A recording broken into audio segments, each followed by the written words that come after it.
I read 13 books in the month of February. Let's go over them and see if I recommend with a yes, no, or a maybe. Okay, these are gonna be easy. Dark Age by Pierce Brown, yes, of course. Lightbringer, also yes, of course. I need Red God immediately, okay? I am now waiting in pain for the last book in this series. Next is Semi Well Adjusted by Alison Stoner. This is definitely a yes. As someone who dabbled into the entertainment industry a little bit as a kid, this resonated with me so much. My Husband's Wife by Alice Feeney. I know, me reading a thriller. I read 3 this month, okay? This is definitely a yes. This was so twisty. This was so thrilling. It was so creepy. I had no idea what was going on, and this is actually a rare thriller that caught me off guard with multiple twists that I would never have predicted. And speaking of thrillers, I actually did read The Ending Writes Itself by Evelyn Clark. This is V.E. Schwab and Kat Clark merged together as co-authors to write this really fun thriller that critiques the publishing industry. I would say yes, really fun read. Before I Forget by Tori Henwood Hohen, I would say maybe for this one. I enjoyed it. This is a book that reframes how you can think of Alzheimer's. It might portray Alzheimer's in a slightly unrealistic way though, so if you are someone who is close to this subject matter, I'm not sure if this would be the read for you, but for me this felt like a refreshing, inspired take. Love Me Tomorrow by Emiko Jean. I would say if you are a young reader, like a young adult or a teen reader, yes, but as an adult, I feel like this was just a little bit frustrating. Romancing Mr. Bridgerton by Julia Quinn. I'm gonna say no to this one. I really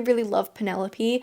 I really hate Colin. A Sky Beyond the Storm by Sabaa Tahir. This is a yes. I'm so glad that the end of this series convinced me. You guys know books 2 and 3 were a little rough goings for me, but this was a wonderful conclusion. I can say that this series is worth it. Apprentice to the Villain by Hannah Nicole Mehrer. I'm gonna say no to this one. I just have fun for the first 100 pages while reading these books, but I can't get myself to care about the characters and to get invested into the plot. I'm actually going to DNF the series. The Future Saints by Ashley Winstead. I would say maybe for this one. I think some of the things we cover with grief and with stardom, I think that was interesting in this, but I wasn't obsessed with the writing style. This book gets compared to Daisy Jones and the Six a lot, and I would recommend Daisy Jones and the Six over this one. Lightbreakers by Asia Gabel. I think this is also a maybe. The writing in this is absolutely stunning. I like the idea of memory and time travel and how that's explored in this one, but I was unsatisfied by the ending. And then Best Offer Wins by Marissa Cashino. This is another thriller. I would say yes, this is unhinged. If you loved Yellowface and being in the mind of someone who just has all of these intrusive thoughts, then I think you would love this one. It's basically like Yellowface, but instead of publishing industry,